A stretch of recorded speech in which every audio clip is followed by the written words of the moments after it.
5 years to the month that a packed Madison Square Garden received Narendra Modi in New York, the Prime Minister will head to Houston, Texas this weekend for yet another big outreach to the Indian diaspora in the United States.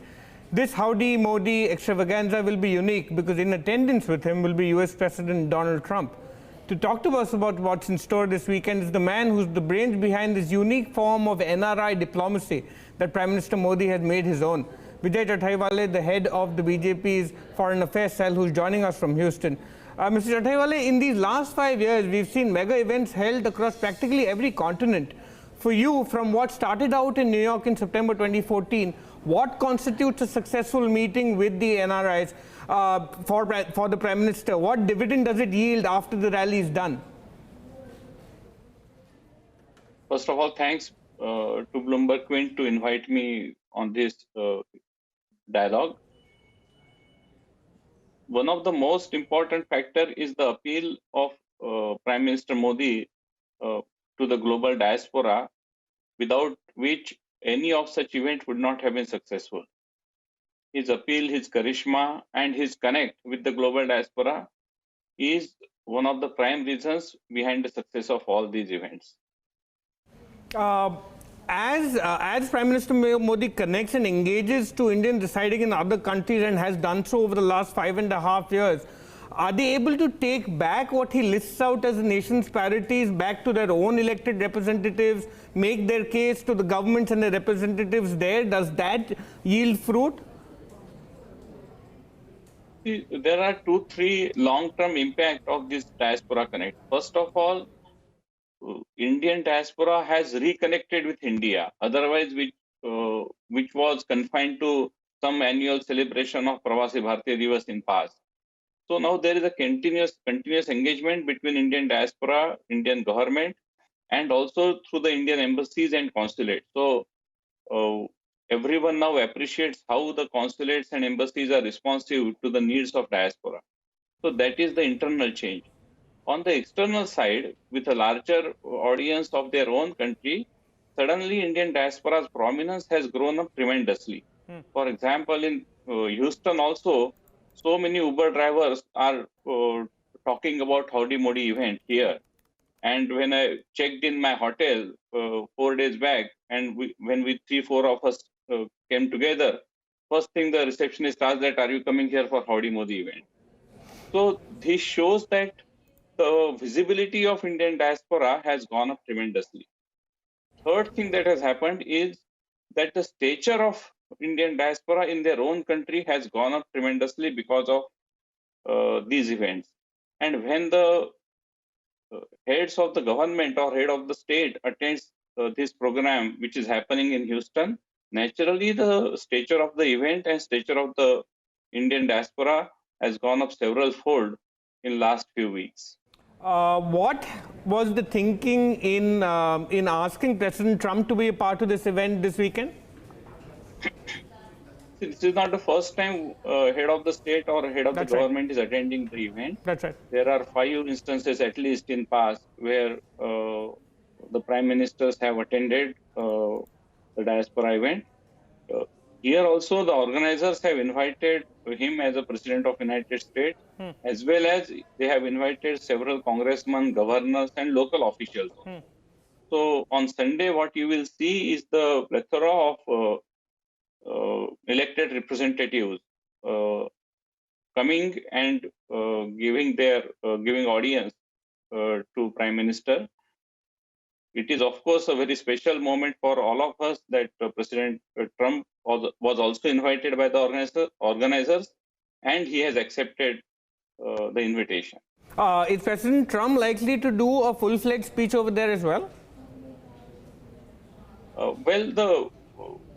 All those details are being worked out between the organizers, Indian Embassy, and the White House. Okay. But yes, there will be a speech by President Trump.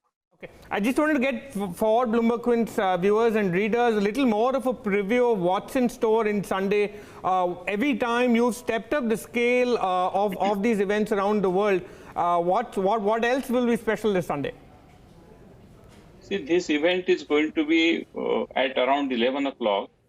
So the activities will start quite early. Means we expect that the security clearance of the entire venue will be over sometimes early morning, and we will be able to open the gates, say at around 7 o'clock, or maybe even before that if possible, and people will start pouring in. Enough arrangements for their entry so that their entry is seamless have been done. Hundreds of volunteers will be at the entry gates, checking their photo IDs, checking their credentials before they are frisked by the security people. Once they are inside, then there will be a big cultural program, all done by local artists here in Texas, which will again show the diversity of Indian culture and uniqueness of Indian heritage. Then it will be followed by welcoming the congressmen and governors and other elected representatives by Prime Minister Modi. And finally, Mr. Trump and Mr. Modi will arrive on the dais. And then there will be two speeches. Basically, once the two leaders arrive, there won't be much of the paraphernalia. Okay. It will be a very simple two sequential speeches. Right. I just wanted to get a sense of how this helps push forth the kind of things India would like and its government would like other governments to take on board. Once some of these events are done, does the party or separately the government via the Pravasi Bharatiya Divas that happens every January, are these people stayed in touch with? Does communication go back and forth between them? Is there an engaging dialogue to make sure there is some sort of amplifier via this diaspora and these events to keep a policy push forward also perhaps going on? Absolutely. See, the dialogue is continuous and both ways. Government is also listening to the diaspora every time, both within the country. A lot of systemic changes have been taken place. For example, the number of passport offices have gone up by several fold in last 5 years. Similarly, externally also now because of e-visa, to 120 countries. Now, most of the people coming from abroad, they don't have to take visa if they are coming for a short visits. Our consular services in our assemblies, embassies and consulates have also shown tremendous efficiencies, and almost instantly they can avail several services. These are some of the things that has already gone well with the diaspora. There is an enhanced engagement on the economic front, trade front. Of course, they have certain wish list which in the current circumstances we won't be able to fulfill. For example, dual citizenship, but they are also aware of it, and they are actually accepted that reality. All right, my final question to you, a somewhat cheeky one, because back in March, the late Mr. Jaitley made a very interesting comment. He'd said in a chat that he'd had previously with David Cameron, then Prime Minister of the United Kingdom, who had told him that the 2015 event at Wembley in London had made Mr. Cameron feel like a stranger in his own country. When Mr. Trump comes here, is there any fear at all that President Trump would say, are these Americans, are these people who are first for India? I don't know what Mr. Cameron has said to let Shri Jaitley ji, but yes, Mr. Cameron was mesmerized by the presence of 6,000 people at Wembley, and it is not a surprise because such rallies are not a common event in Western countries, including in US.